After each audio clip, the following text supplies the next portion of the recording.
ولقد وصلنا لهم القول لعلهم يتذكرون الذين آتيناهم الكتاب من قبله هم به يؤمنون وإذا يتلى عليهم قالوا آمنا به إنه الحق من ربنا إنا كنا من قبله مسلمين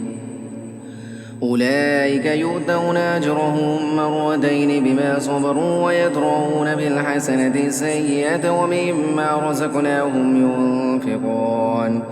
وإذا سمعوا اللغو أعرضوا عنه وقالوا لنا أعمالنا ولكم أعمالكم سلام عليكم لا نبتغي الجاهلين إنك لا تهدي من أحببت ولكن الله يهدي من يشاء وهو أعلم بالمهتدين وقالوا إن نتبع الهدى معك نتخطف من أرضنا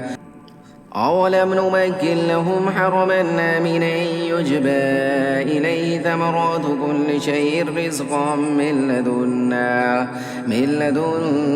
ولكن أكثرهم لا يعلمون وكم أهلكنا من قرية بطرت معيشتها فتلك مساكنهم لم تسكن من بعدهم إلا قليلا وكنا نحن الوارثين وما كان ربك مهلك القرى حتى يبعث في أمها رسولا يتلو عليهم آياتنا وما كنا مهلك القرى إلا فأهلها ظالمون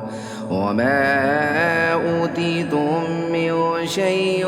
فمتاع الحياة الدنيا وزينتها وما عند الله خير